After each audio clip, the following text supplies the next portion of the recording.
This is my watch collection, and I'm going to go over each watch, where I got it, how much I paid, and kind of just my thoughts on each one. And as my collection continuously grows, what watches I like and just what I'm looking for.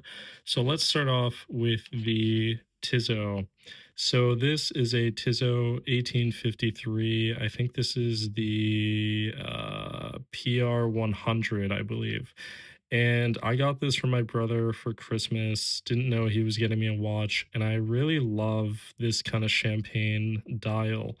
And I love the leather strap. And this to me is an everyday watch. This is a watch that you can wear with essentially any outfit, even though there is that brown leather strap, the crocodile leather.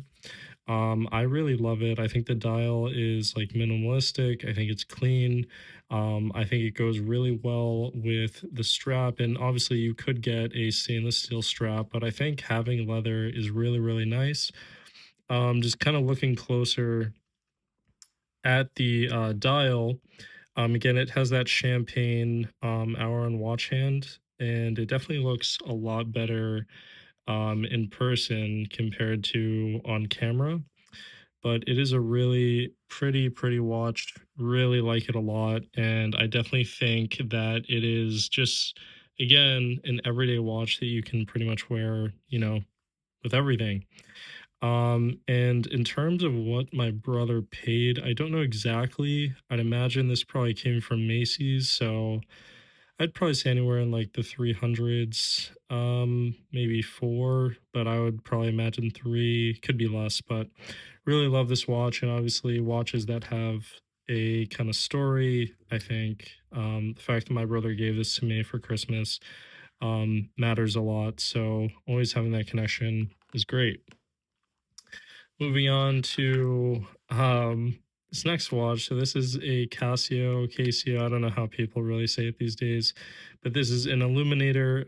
This I also got for Christmas, and I just think this is such a cool, unique watch. I think I always say Casio, so I'll just go by Casio. I think Casio is such a just a cool brand. When you think about it, they have made so many cool watches, whether you were a kid, an adult, there's just so many unique watches that they have made.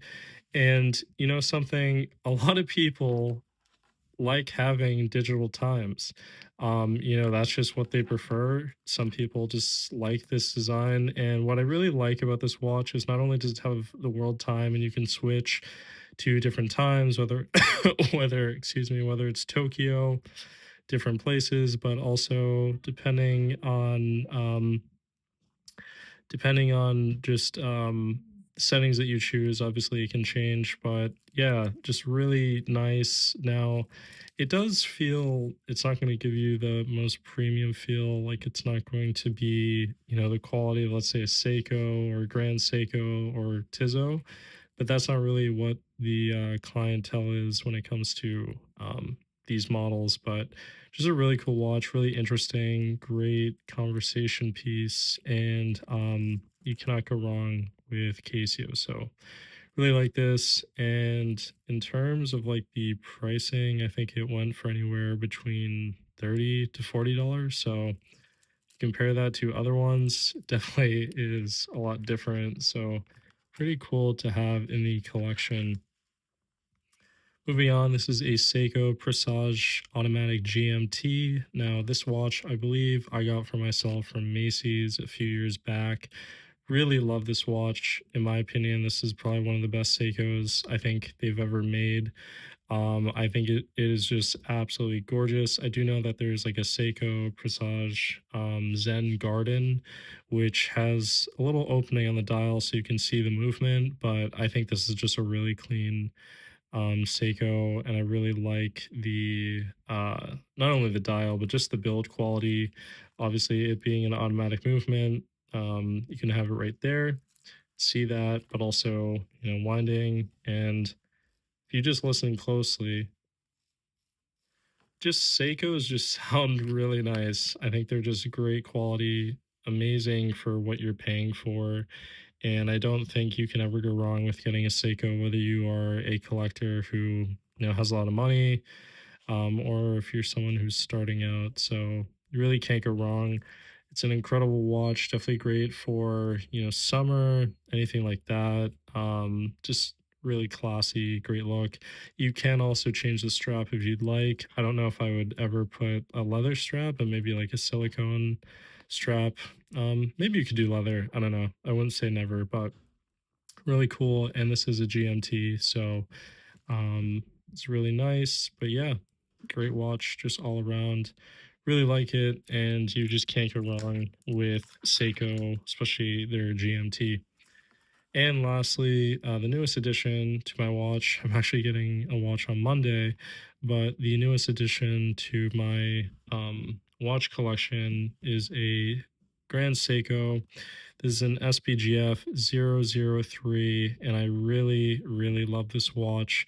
Got this off eBay. Actually, really quick, I think this is like 500, maybe 600, but got this off eBay, and this is just a, there we go. I don't know why my camera was being weird.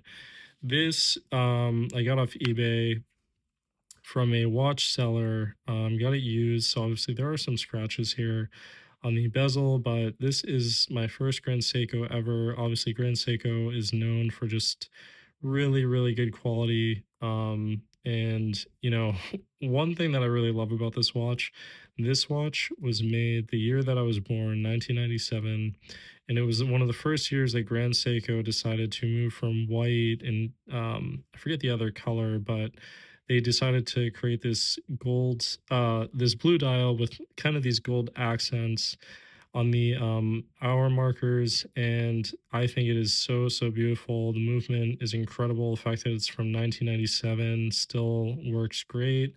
Obviously the kingpin locks in with that Grand Seiko, and Grand Seiko in the back, as well as right here. But what I really love about this was the period before Grand Seiko decided to remove the Seiko logo. So you do get that Seiko logo on this, as well as the Grand Seiko, which is further down. But if you just look at the movements, this is a quartz watch. This is an automatic, very different look, but just amazing, and definitely is my favorite watch in my collection. Not only just because it's a Grand Seiko, but I think just it's so, so cool. So I really love that. Um, so yeah, this is my watch collection. I have had watches over the years that I've either sold, stuff like a King Turtle from Seiko, other Presages, Citizen watches, Beluga watches. The watch that I'm waiting for is a Tissot PRX, which I'm excited for. And also, sorry, the price for this I think was like 600, which is not bad, especially for Grand Seiko. But yeah, this is my collection. It's not nothing crazy. I'm sure over the years it will change, but yeah, just you don't always need the biggest collection. You don't always need a ton of watches. Just watches that you enjoy wearing, watches that maybe have a story, and it's not always about having the most expensive collection. It's what watches you like, what you enjoy, and that is really what matters most. And I just really enjoy learning about watches, movements, all those different things. So yeah, thank you so much for watching. Appreciate it. And comment watches that maybe you have in your collection below, or what you think of my collection. And take care. Bye.